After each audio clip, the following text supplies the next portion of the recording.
Shalom peuple de Dieu. Ngonga na biso ebelemi. Tokangi miso na biso tobondela. Éternel notre Dieu, topesi yo merci, tozongisi momo na maboko na yo. Papa yo tire gloire. Papa bénir parole na yo. Exhortation aux âmes et convaincre. Et édifier, encourager, interpeller et renouveler l'intelligence na biso, fortifier biso. Il est écrit poussé par le Saint-Esprit que les hommes ont parlé de la part du Seigneur. Papa na lobaka na part na yo. Disponibilité utaki pa na yo nzambe. Papa disposer mitema. Nazongisi bandeko nyonso to o bazolandanga na ngonga o na maboko na yo Père de gloire. Papa mitema na bango na maboko na yo. Papa mitema eza ya kozuka nzambe guérir yango. Papa bao balembi fortifier bango. Bao baza malade Père de gloire. Place ba anomalie ezali Seigneur. Papa guérir bango. Longola kufa. Maloba oyo édifier. Maloba oyo nzambe épée sa vie. Au nom puissant de Jésus-Christ. Amen. Tofungol ba Bible na biso na livre ya Romains chapitre 12 verset 2. Tout en aka verset moko.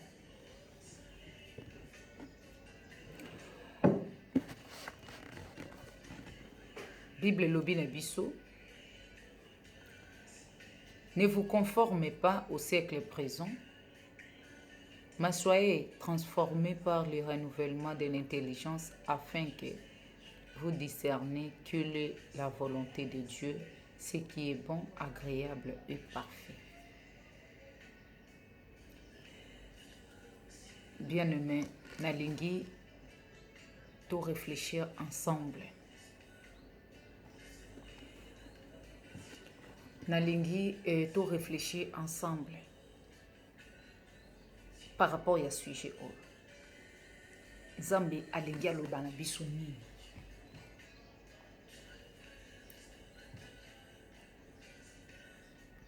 Ne vous conformez pas au siècle présent. Soyez transformés des renouvellements de l'intelligence pour discerner ce qui est bon. C'est pour discerner la volonté de Dieu, ce qui est bon et agréable.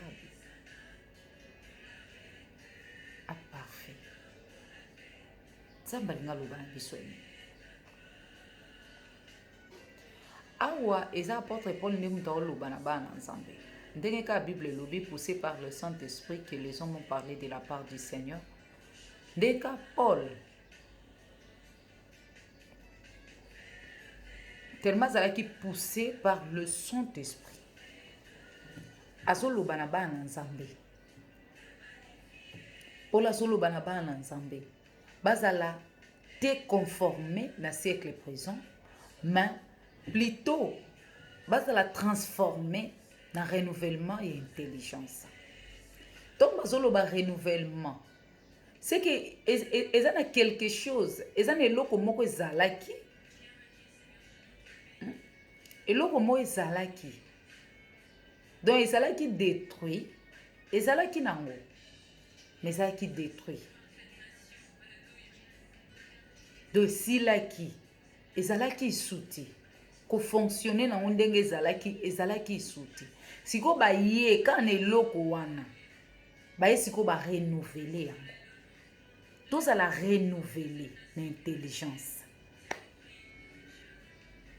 Pour te discerner ce qui est la volonté de Dieu, ce qui est bon, agréable et parfait.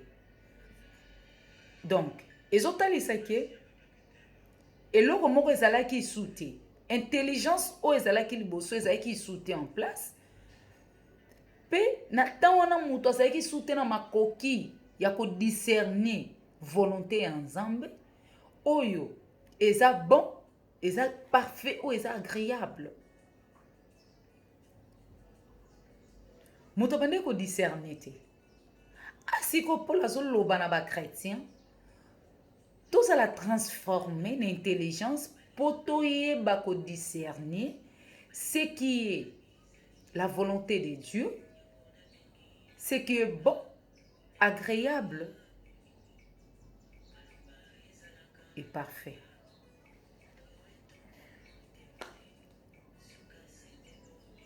Bien aimé, tu as dit que depuis Jardin d'Eden, moto abungisa déjà ba capacité na nyonso, ba faculté.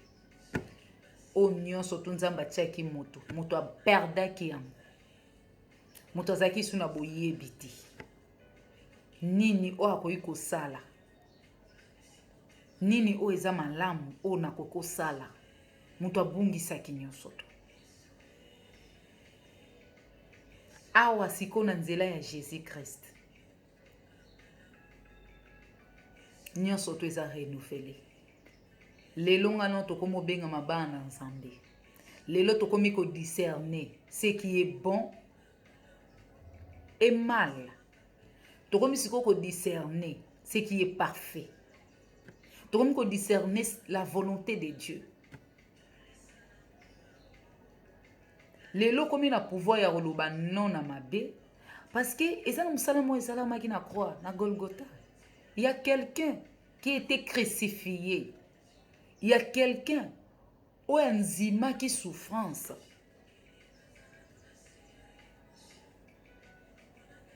Nanzela, il y a obéissance na ye.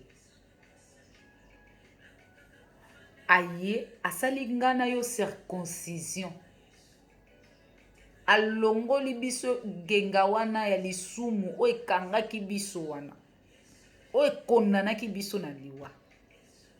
Asali biso circoncision.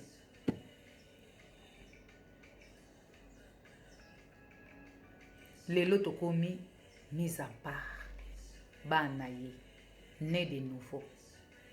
Tobotami te selon la volonté ya baboti na biso, non selon la volonté ya makila ya bato, mais selon la volonté de Dieu. Tozomona changement. Sikoyo baolobi na biso nini?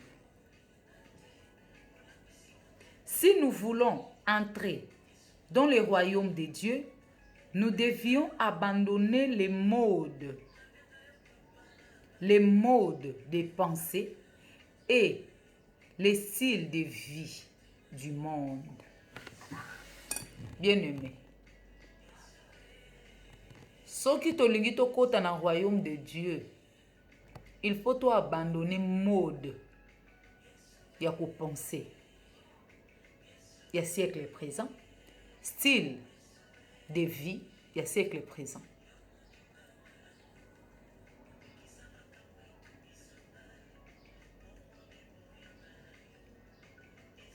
Samba lobi na maloba na ye alinga te moto azalaka nisho ni fois ausanzao ozalo kwa chauve-souris koto ndeke koto puku oshiste oza wapi likolo moko libanda likomona kati oza wapi na monoko bengami chrétien né de nouveau. Je suis l'enfant de Dieu né de nouveau, mais tes pieds là t'as la conduite na yo, t'as la marche na yo, façon d'être na yo ezakaka na mode ya siècle présent, style na yo ezakaka mode ya siècle présent. Est-ce que c'est vrai? Toza ba imitateur ya Christ. Est-ce que c'est vrai? Car le lenge maloba nzambe lobi, ayez en vous les sentiments qui étaient en Jésus-Christ na Philippiens chapitre 2 verset 5. Ayez en vous les sentiments qui étaient en Jésus-Christ.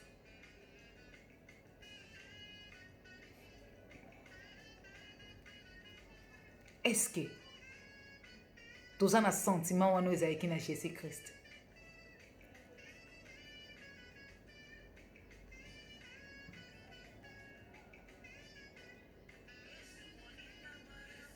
Intérieur de toi, tu peux dire que oui au vent de otalo lobi que oui, nazo sa volonté ensemble. Est-ce que vous discernez par des choses? Biso bana nzambe to perdre originalité na biso. Tozoyeba esusu origine na biso te. Qui nous sommes?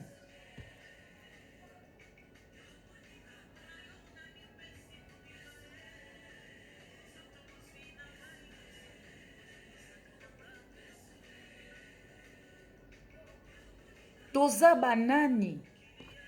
Origine na biso eza wapi? Touta wapi?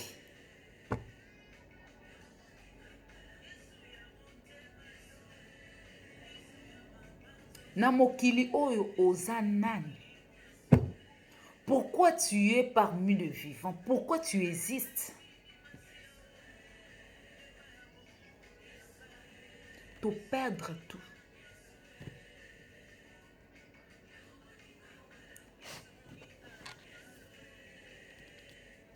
Balobi na biso, le siècle présent signifie ici la société ou les systèmes érigés par l'homme dans le but de trouver le bonheur sans Dieu. Siècle présent, awa. Balobi eza système, eza société, siècle présent, eza société. Na kata société, biso nyonso toza. Na kata société yo ozali, quelque chose oza soki wapi na mboka nini ozali. Na continent nini ozali. Toza na kata société. Oza na kata société. Et na kata société wana eza na système moko eza érigé par l'homme. Eza érigé dans le but de trouver le bonheur sans Dieu.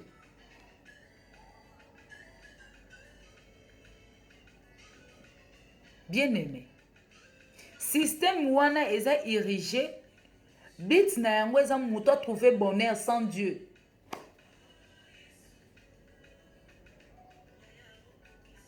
Muto a trouver joie, richesse, élévation, succès, batitre,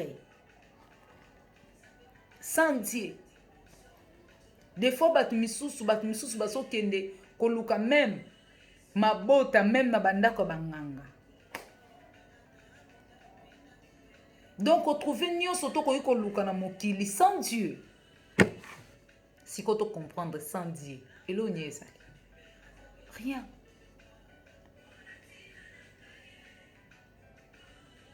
Yango moni dimanche passé na lobaki. Okoki ko gagner nyonso tout na mokili. Okoki ko swa nyonso to za na besoin. Soki obungisika âme na yo. Soki oyebi lisu te bit existence na yo. Soki oyebi te pourquoi tu existes. Tu es en train d'exister. Tu es perdant. Tu es perdu.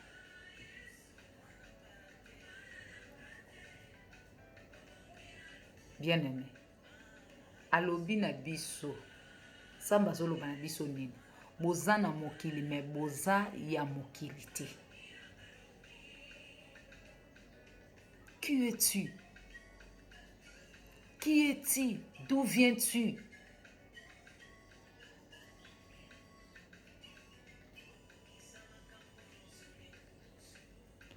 Ezana mosala moko esalemaki na Golgotha. Jésus-Christ azalaki na croix. Il était crucifié pour nous donner la vie, pour nous libérer. Il était condamné, humilié, jugé, jusqu'à la mort, pour nous.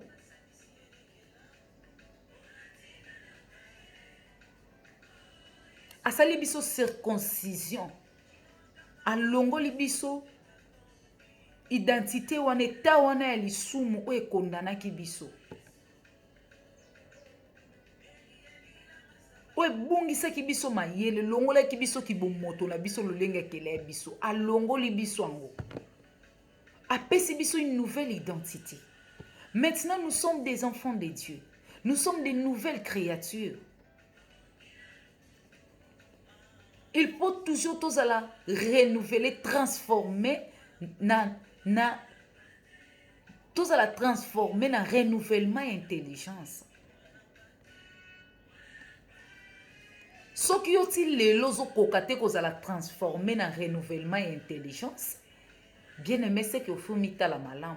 Au sa côté ni. Parce que ba onyo son zamba racheté, ba onyo surtout oyo. Baza circoncis, bango surtout baza renouveler, baza transformer la renouvellement et intelligence. Pour nakoyeba ko discerner la volonté de Dieu, ce qui est bon et agréable. Mais yoti lelo zakaka na mode, na style ya siècle présent. Est-ce que vous avez serpent benga moi ensemble Bible na lipeka? Par la langue na monoko ba bo bo bo bo bo bo bo bo bo bo bo.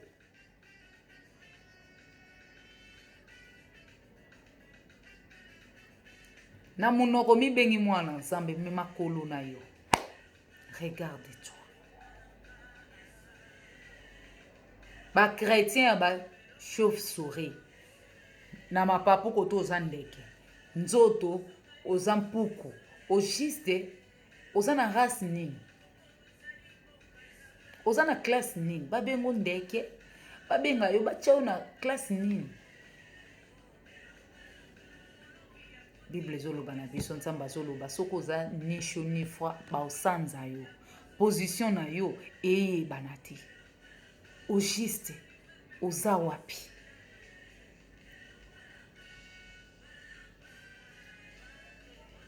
Même les enfants de Dieu,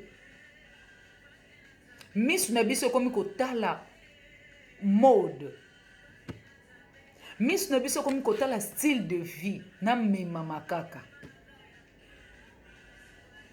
Tozo luka honneur, tozo luka bonheur, élévation, succès. Oh, tozo trouver un mot sans Dieu.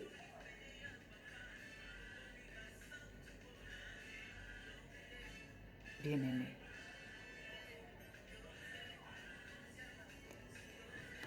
Nalobaka omonka ande eza pasi pour muta kosa nzambe eza pe pasi pour muta mikosa ye moko yo moko yebe sengo na yo ozwa yango wapi bonheur oyo zana yango joie oyo zana yango ozwa yango wapi bien-aimé tozonga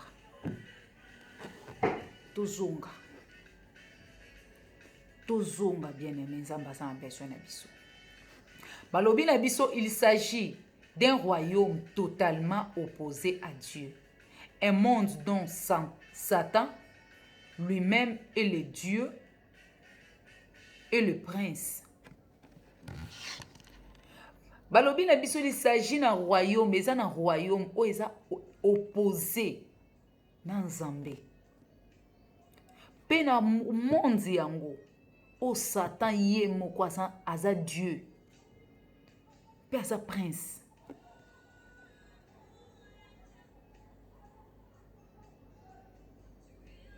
Royaume yango yango ngano tozali. Alobi na tiki bino boza entouré na balo. Boyebaka ke nga balinga ngai te. Etant ke nga balinga nga te bino pe balinga bino te.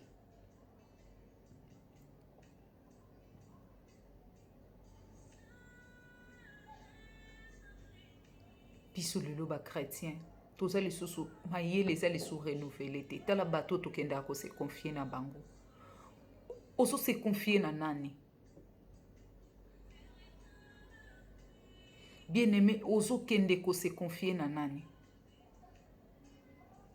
chrétien lelo tellement obengami chrétien mais ti lelo zala kaka na ba style na yo wana na ba mode ya ba coutume ya ba koko ba mode oyo roke kotalisa mbongo ebungi toke kotalisa mutu abeli tokende na kotalisa mutu akufi tokende kotalisa il faut bikila kile salema place ensemble eza wapi? Chrétien, place à Jésus-Christ eza wapi? Place ensemble eza wapi? Wapi mosalo esalemaki na Golgotha sur la croix?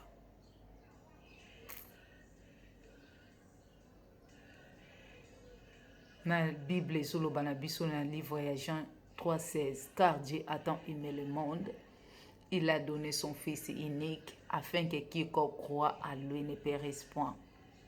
Tozo croire lisu na Nzambe te. Tozo croire na puissance en Nzambe te. Tozo Nzambe totie à côté.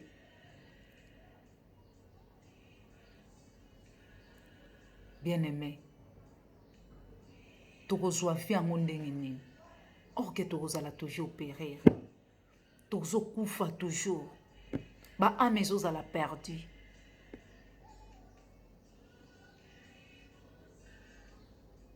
S'il vous plaît, toyebaka ke eza na monde moko eza opposé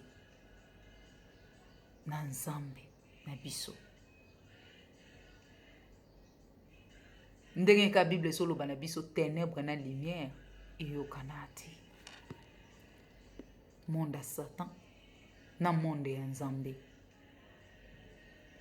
Des mondes eza opposé. Bien-aimé yo za wapi? Likolo na yo moko eza wapi? Likolo no moko eza wapi?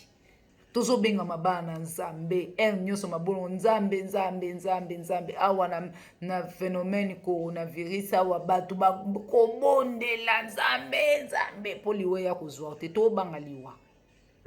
Ok, Nzamba lobi liwe za repo. Nzambe, Nzambe. Tozo banga liwa ba chrétien bazo banga liwa parce que a se préparer na mta yebite soki na keya na yebite soki na kosuka wapi. Position na ngesa côté ni na oke kokwela wapi. Oyebi position na yote. Yango wana ti lelo ozo tatone. Totie Nzambe wapi, bien-aimé. Net na livre de 2 Corinthiens chapitre 4 verset 4. Balobi na biso. Et qui ne croit pas.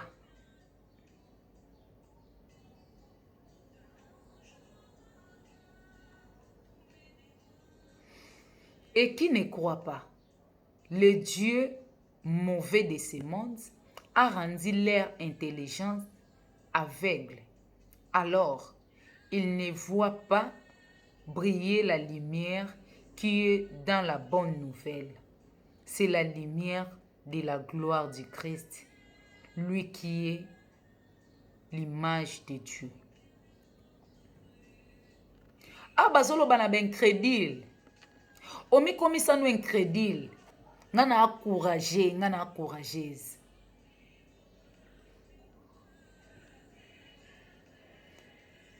Omi komisa nou incrédile. Pour vivre, il faut en avoir les titres, il faut en avoir singa na loketo. Il faut en avoir poussière moko boy, il faut en avoir bokoko, moi ekeko moko boy, moi nzete. Moi kodia. Moi zeki. Pour vivre, moi zeki. Moi chaînette. Pour vivre, il faut que nous ko gumba mukongo ke mona ndaku moko boyo ke ko gumba mukongo. Pour vivre, il faut que ko consulter milimo ya mai. Pour vivre, il faut que ko consulter milimo ya cimetière.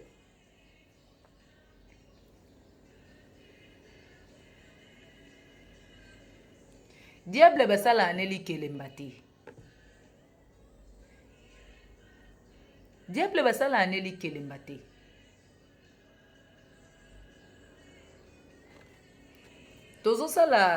Nazosala chantage te ya nani ya Lucifer. Mais bien aimé, to minimiser Lucifer te. Basala aneli kelemba te. Soko sal neli kelemba. Yebaka ke azopesa ona gauche, na droite yebaka ke akobotola yo. Pour ministère na yezali. Ministère na yeza dérober, tuer, détruire. A se repentate, a discutate na mission na ye, a discutaka te, asala aventure te basala alikelemba na diable te soki apesi yo 10 yebaka ke aobakisa 2-0 na 10 wana bakisi 2-0 ekomi 1000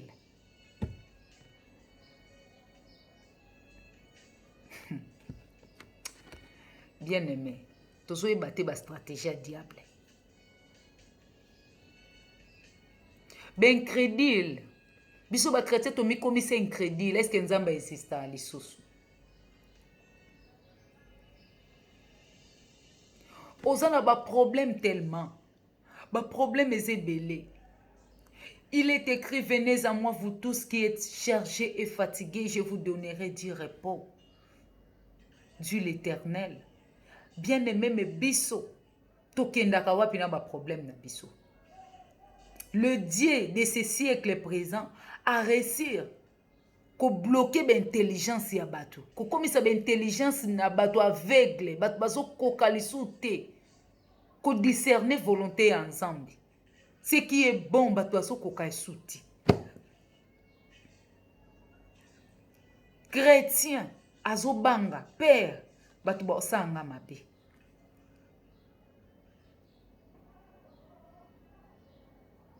Bato ba obomangai. Chrétien za na père.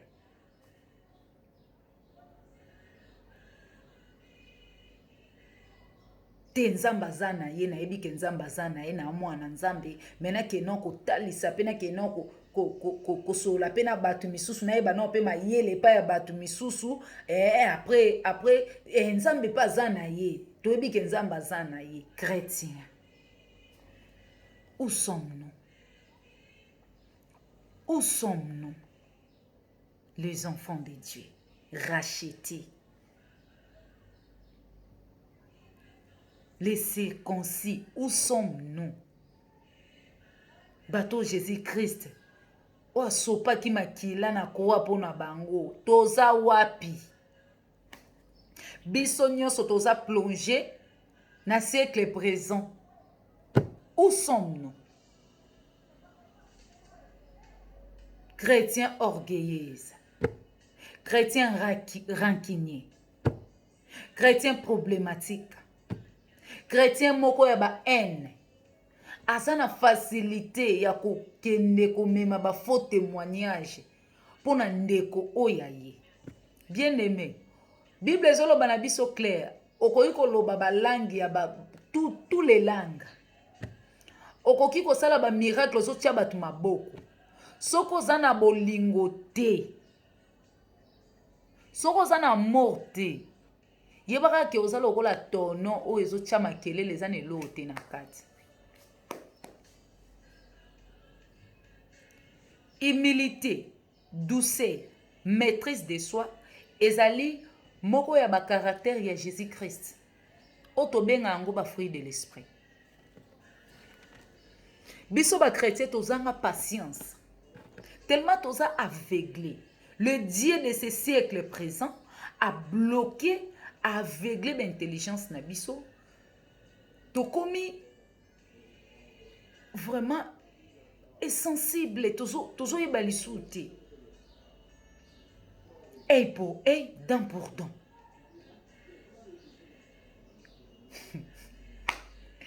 Samba sunga biso, ko biso moto fokate. Toke na biso vers la fin. Tokomo okoma na suka balobi na biso. Le monde possède sa propre vie politique, son art, sa musique, sa religion, ses distractions, ses styles de pensée et de vie. Mondo. Eza na propre makambo na ba art nango, na ba musique na yango, eza pe na religion na ba religion na yango. Monde oyo eza na ba religion na yango. Yango lelo biso bana nzambe tellement tobungi nzela, totiki nzela na biso religion oyo ya biso, tokomi ko consulter ba religion mususu tokomi ko kota bisiko tokomi ko kota ti. Pourquoi? Parce que toi on a besoin de bonheur, toi on a besoin de richesse, toi on a besoin d'élévation. To bosani, la Bible nous dit Jésus-Christ c'est lui le chemin. C'est lui la vérité. Donc en dehors il y a Jésus-Christ nyon soto eza mensonge. En dehors il y a Jésus-Christ nyon soto eza ténèbres. Parce que c'est lui qui est la lumière. Alléluia.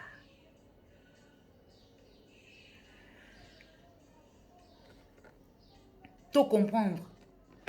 Dans le monde, il y a une distraction. Et l'ongolio penzako. Et fait effacer l'union sur to bossani même existence na yo. O bossani bit existence na yo. Yonde ngozana na mutu. Oyebi na okaka ke. Nzamba ke langai. Pona lia na mela na lata na bota na bala na boti esili. Donc oyo yebi yango wana o etika letali oti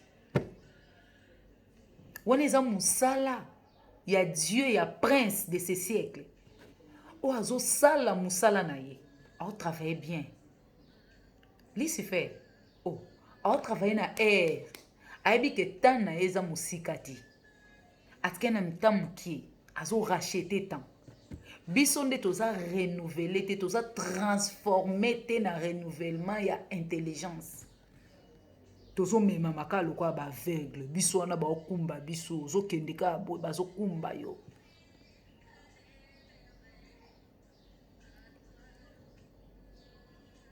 bako yela o ba okokuta na ba difficulté na mokilo tokuta na ba makambo ba injustice ba difficulté ba makambo belé mais on nyo surtout tokuta na yango ekoyi ko bosanisa biso te o eza volonté ya Nzambe ekoyi ko longola biso te na volonté ya Nzambe to bosana ke Nzamba za réel to bosana yango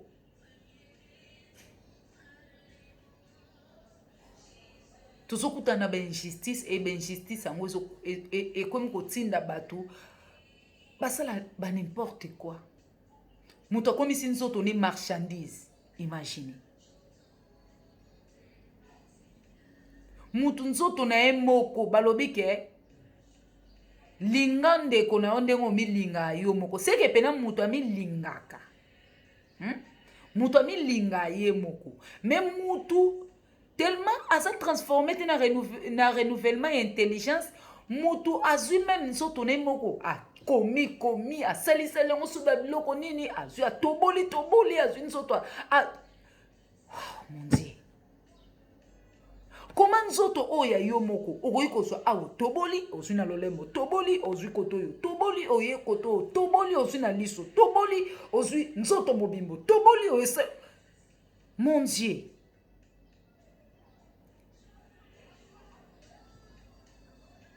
Batu bazali sous transformé te na renouvellement et intelligence bien aimé soko zangi intelligence Bible lobi senga nzamba opesa yo fukama poza la renouveler ozala na renouvellement et intelligence ezo senga yo il faut ofukama prier demander à Dieu demander l'intelligence sagesse senga nzamba ko pesa o yango Loba nzamba pesa yo za la transformer pour discerner volonté na ye volonté nezande na ndenge to tambola bona parcours résistance na biso bien aimé Bible ezoloba biso clairement o eza révéler za biso o to monika journal le ndenge moni éclairage mono ke place o ke sombe o ke prière o vandi wana neza révéler ya biso mais o eza caché za Nzambe o eza lobinga no to yebi amoti Nzambe kanda yebi si ko faut toyeba volonté ya Nzambe pona koyeba kotambola malamu na parcours résistance na biso et tant que to Nzambe à part to Nzambe musika toyeba ke et tant que Nzamba za chemin yenda za lumière ndako yiko éclairer banzela na biso tant que to tia musika toyeba ke to za ba aveugle tozo tambola ka ba aveugle toyebi te sona libulu ni to ke okwela mulili yebisanga soko otambola na mulili est-ce que ozala tane eloko malamu nde eza noko bonozaka na kobango oyeba te kotia likolo konyata sete okonyata mulangi, okodinda na libulu, nyoka koswa, oyebi te place nyoka kotia likolo. Pourquoi? Parce que lumière eza na yo te, ozomona konzela te. Or que la Bible nous dit, le chemin c'est Jésus-Christ, la lumière c'est Jésus-Christ, c'est lui qui est la vérité. Nzamba sunga biso. Balobi na biso, il cherche à ce que chacun se conforme à sa culture, et il aille les non-conformistes tels que Christ et ses disciples. Balobi ke azosala tout ke mutu nyonso azala conforme na culture oyo eza na mokili. Chacun azala conforme na culture oyo eza na mokili. Mettons nde tobunga. Imaginez. Mais faut toloba non. Bible lobi la biso non na yo fo ezala non. Siko basosala ke mutu nyonso tu, quel que soit ozawa pipei nini ozali, diable assassiré que mutu nyonso tu azala conforme na culture ya société ya pays. Parce que ça na makambu na ye ba loi na ye oyati, mutu nyonso tu azala conforme na culture wana. Bien aimé, to mitama la est-ce que to memami to zakaka. Est-ce que déjà memami na oza déjà conforme na culture wana toti? Bien aimé, nzamba sunga biso to bondela, il faut ko bondela to senga nzamba sunga biso na ba parcours résistance na biso to tambola selte to zala toujours na ye, parce que biso moto kokate. Sans Dieu, la Bible nous dit, sans Dieu nous ne pouvons rien faire. Sans lui, toi on a besoin de Zambi. Toi on a besoin de Zambi. To senga nzambe ke nzambe na banzela na biso nyonso tolingi to tambola na yo. Nzambe na lingi na za na yo partout. Tambola na ngai simba motema na nga orienter ngai. Senga nzambe bien aimé au pesa yo. Ba bia pesa bana na eposa mitema na bango. Balobi boy.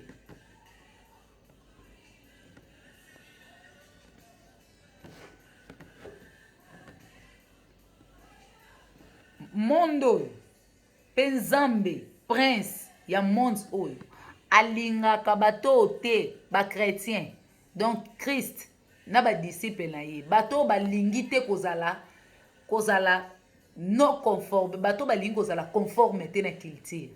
Donc botika la jamais kolinga yo. Quand de Bible lobi Christ quand ndenga loba na biso abi na biso ngai moko etanke nga balinga te balinga nga te bino pe bolinga bino te. Et tant que tozo linga te kozala conforme na culture ba olinga biso te po toza ya bango te. Est-ce clair? Hein? Ozano ya bango te sikolo ba yo lingi siko ba lingo poane na nga bata mokili ba linga nga te batuna linga mi ba ko lingo. Pourquoi? Parce que oza ya bango te. Lumière na ténèbres yo kanate. Christ est mort pour nous. Christ est mort pour nous délivrer de ce siècle présent. Christ est mort pour nous délivrer de ce siècle présent. Yango na ote koloba, bien aimé. Akufa ki pona olongola biso kuna. Akufi pona olongola biso kuna. Donc tozali su kuna te. Alobi na tiki bino na mokili me boza na mokili te, boza ya mokili te, ya mondo te. Na oya ozwa bino. Siko aya kuta biso lo lenge nini. Place atike biso sike tozaka wana. To deja to panzani mutu mutazwi nzela na. Muta azwi kwena. Ya umila na, ozo umila na yo. Tange umila na muta luka solution na. Balobi, un chrétien qui aime le monde fait preuve d'une infidélité envers le Seigneur. Quiconque aime le monde est ennemi de Dieu. Bien-aimé. Muto yo olingi mode, olingi style, olingi système ya mokili oyo, olingi culture na yango, yebaka ke ozosala preuve ya infidélité. Sikoyo omwa culture ya Christ ya Nzambe oyo etanke biso bana ye, ba nouvelle converti, ba né de nouveau. Sikoyo omwe tozala na culture na ye, tosala preuve ya amour ya royaume, to défendre royaume. Biso tokomi na biso tolingi na biso monde, tolinga na biso babiloko eza na mokili, tolingi na biso babiloko ewumela nango te, makambo nango ekowumela nango te, culture nango ekowumela nango te, babiloko moko eleka nango, yango biso nde tolingi, yango biso tomitiki. Balobi oyo alingi monde yebaka ke omisali ennemi ya Nzambe. C'est le moment bien-aimé. Azana on a trône ya grâce. C'est le moment tozana on atteint ya grâce bien-aimé. Saisir opportunité ya ko se repentir. Repends-toi. Et c'est qu'il faut toza la pire na présence ya Nzambe. Repends-toi. Kombo Nzambe na monoko me makambo ozo sala yango na un Jean bazoloba na biso Nzambe aza lumière. Il faut que bana nepe baza la lumière. Makambo oyo ozo sala so talisa te ke oza mwana ya lumière. O misali ennemi ya Nzambe sans le savoir, tozo ibate ba intelligence eza aveuglé. C'est le moment bien-aimé. Nous devons être non seulement séparés du monde, mais transformés par le renouvellement de notre intelligence. Autrement dit, nous devons penser comme Dieu. Et par là, nous faisons l'expérience d'être clairement dirigés par Dieu dans notre vie. Donc, on a été séparés dans le monde. Mais, tout le monde est transformé dans le renouvellement et l'intelligence pour nous discerner. Parce que tu vivre dans le monde. Il faut tous la transformer en intelligence. C'est un Saint-Esprit au pesa. Prier. Demander à Dieu. Au pesa yo. Renouvellement wana. Autrement dit, tout banda ko penser le quoi ensemble. Parce que ça en kati na biso. Il vit en nous. Le Saint-Esprit ça déjà na kati na biso. Ezate ke to benga. Molimo santu yaka kitela ngai. Molimo te. Tolobaka tosengaka te ke molimo santo ya kokitela biso, tosengaka molimo santu atondisa malisu na kati na biso. Tozala rempli na plénitude ya molimo santo. Basengaka te ke Nzambe tina molimo na kitela nga te aza deja. Lobande Nzambe rempli nga la plénitude, nazala rempli na plénitude ya Saint-Esprit.